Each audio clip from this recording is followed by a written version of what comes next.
संसार में पति पत्नी का संबंध सबसे बड़ा संबंध माना जाता है और है भी। सप्तपदी लेकर 7 जन्मों तक दोनों एक दूसरे के साथ जुड़ जाते हैं, एक दूसरे के अर्धांग बन जाते हैं। अर्धांग अर्थात अर्ध अंग। क्या इसका महत्व आप समझ पा रहे हैं? अपना समस्त जीवन किसी के साथ बांटना। किंतु क्या संसार के सारे पति पत्नी एक दूसरे के साथ अपना समस्त जीवन बांट सकते हैं? क्या इसमें सभी सक्षम रह पाए?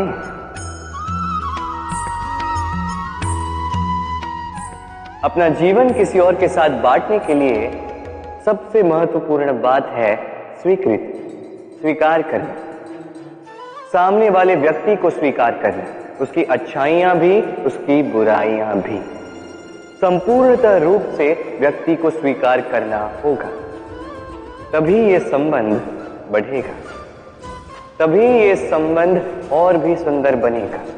एक दूसरे के दोष ढूंढना, उन्हें गिनाना, ये केवल और केवल एक ही कार्य करता है, इस संबंध के जीवन का नाश करता है। बस बदले में होना ये चाहिए, एक दूसरे के दोष समझकर उन्हें आभास करवाए बिना उन्हें सुधार देना चाहिए, उनकी कमियों को उनकी शक्ति बना देनी चाहिए।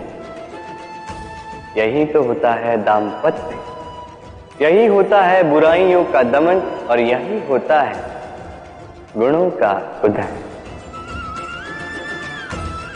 राधे राधे। सूर्य की किरणें कितनी दिव्य होती हैं ना। प्रतीत ही नहीं होता कि यह सूर्य रात्र भर अंधकार से जूझ रहा था। यह सूर्य प्रतिदिन उदित होता है, ये भुलाकर कि पिछली सांझ में यह डूब गया था। फिर से उदित होता है, सारे संसार को प्रकाश देता है। यही अंतर है हम में और सूर्य में। सूर्य बीती को बिसार कर आगे बढ़ता है, हम प्रतिदिन भोर में उठते हैं, वही पुरानी बातों को साथ लेकर चलते हैं, उसी कड़वाहट में स्वयं को लपेट लेते हैं।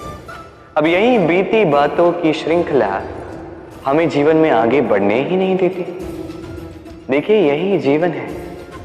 भूल सबसे होती है, अपयश सबको मिलता है, सबकी यात्रा में असफलता लिखी है, सभी बुरे दिन देखते हैं। किंतु इन सारी बातों को भुलाकर जब जीवन में आगे बढ़ोगे, तभी तो इस संसार में, इस आकाश में सूर्य बनकर चमकोगे, तभी तो इस संसार को प्रकाश दोगे। इसलिए प्रतिदिन जागिए, एक नए जन्म के साथ, एक नए उत्साह के साथ, एक नए लक्ष्य के साथ। क्योंकि ये बीती बातें आपको पीड़ा देने के लिए नहीं, केवल शिक्षा देने के लिए होती हैं। राधे राधे।